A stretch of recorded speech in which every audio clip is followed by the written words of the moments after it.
మహబూబాబాద్ జిల్లా బయ్యారం మండలంలో 15 కోట్ల రూపాయల ఖర్చుతో నిర్మించనున్న పలు అభివృద్ది పనులకు మహిళా శిశు సంక్షేమ శాఖ మంత్రి డాక్టర్ సీతక్క ధనసరి అనసూయ శంకుస్థాపన చేశారు. ఈ సందర్భంగా మాట్లాడుతూ మంత్రి అర్హులైన అందరికీ ఇందిరమ్మ ఇళ్లు ఇస్తామని, రాబోయే కాలంలో ప్రతి పేదవారికి సొంత ఇల్లు ఉంటుందని తెలిపారు. సన్నవడ్లకు బోనస్ ఇవ్వడం ద్వారా రైతులు ఆర్థికంగా నిలదొక్కున్నారని, ఎస్సీ, ఎస్టీ, బీసీలకు సంవత్సర కాలంలోనే 50,000 ఉద్యోగాలిచ్చామని అన్నారు. కేంద్ర ప్రభుత్వం 2047 నాటికి అభివృద్ధి చెందిన దేశంగా నిలిచే లక్ష్యంతో చేస్తున్న కృషిలో భాగంగా యువ ఉత్సవ్లో విద్యార్థులను భాగస్వాములను చేస్తున్నట్టు నెహ్రూ యువ కేంద్రం మై భారత్ డిప్యూటీ డైరెక్టర్ చింతల అన్వేష్ అన్నారు. జిల్లా కేంద్రంలోని జేఎన్టీయూహెచ్ కళాశాలలో నెహ్రూ యువ కేంద్ర ఆధ్వర్యంలో యువ ఉత్సవ్ కార్యక్రమం నిర్వహించారు. ఈ సందర్భంగా చింతల అన్వేష్ మాట్లాడుతూ పంచప్రాణ్ అనే అంశాలతో 7 విభాగాల్లో విద్యార్థులకు పోటీలు నిర్వహిస్తున్నామని,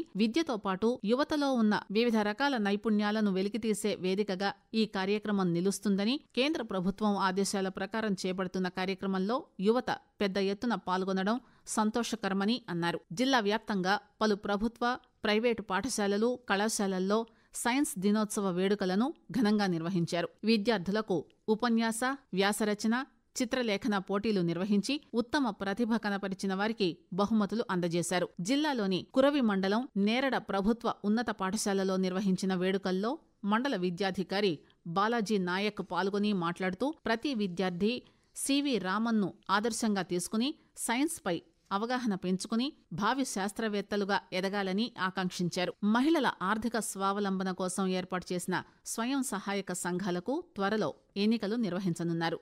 నూతన తెలంగాణ పరస్పర సహాయ సహకార సంఘాల చట్టం ప్రకారం ఈ సంఘాలకు కొత్త కమిటీలను ఏర్పాటు చేయాల్సి ఉంది. గతంలో ఉమ్మడి రాష్ట్రంలో ఉన్న చట్టం ప్రకారం ఏర్పాటైన మహిళా సంఘాల కమిటీలన్నీ రద్దు చేసి నూతనంగా మళ్లీ కమిటీలను వేయనున్నారు. జిల్లాలో 15,423 స్వయం సహాయక సంఘాలున్నాయి. ఇందులో సంఘానికి కనీసం 10 మంది చొప్పున 1,54,230 మందికి పైగా సభ్యులున్నారు. అత్యధికంగా కేసముద్రం మండలంలోనే 1,627 సంఘాలు ఉండడం గమనార్హం. ఒక గ్రామంలోని స్వయం సహాయక సంఘాలు కొన్ని కలిపి గ్రామైక్య సంఘంగా ఏర్పాటు చేస్తారు. ఏప్రిల్లో ఎన్నికలు నిర్వహించడానికి ఎన్నికల నిబంధనలు, నిర్వహణ ప్రక్రియపై అవగాహన కల్పిస్తూ డిఆర్డీఏ ఆధ్వర్యంలో ఐకేపీ, ఏపీఎంలు, సీసీలకు, మండల స్థాయిలో వీవోఏలకు, గ్రామైక్య సంఘాల ప్రతినిధులకు శిక్షణ సైతం పూర్తి చేశారు. అంగన్వాడీ కేంద్రాల్లో అక్రమాలను అరికట్టడానికి ఆయా కేంద్రాలకు ప్రభుత్వం సరఫరా చేస్తున్న సరుకులు, లబ్ధిదారుల జాబితాను మరింత పారదర్శకంగా అమలు చేయాలని భావిస్తున్నారు. ప్రత్యేక ఆన్లైన్ యాప్ను తయారు చేసి అర్హుల ముఖ చిత్రాలను ఎప్పటికప్పుడు ఆన్లైన్ పోర్టల్లో నమోదు చేయాలని ప్రభుత్వం ఆదేశించింది. జిల్లాలోని మహబూబాబాద్, తొర్రూరు, మరిపెడ, గూడూరు, డోర్నకల్ కలిపి మొత్తం 5 ప్రాజెక్టులుండగా వాటిల్లో మొత్తం 1,437 అంగన్వాడీ కేంద్రాలు పనిచేస్తున్నాయి. లబ్ధిదారులకు సక్రమంగా పౌష్టికాహారం అందించాలనే ఆలోచనతో ప్రభుత్వం ప్రత్యేక యాప్ను ఏర్పాటు చేసి ఆన్లైన్ నమోదు ప్రక్రియను చేపట్టింది. పంటలను పండించి అందరికీ ఆహారం అందించే అన్నదాతల కడుపు నింపడానికి సద్దిమూట కార్యక్రమం ఎంతగానో ఉపయోగపడుతోంది.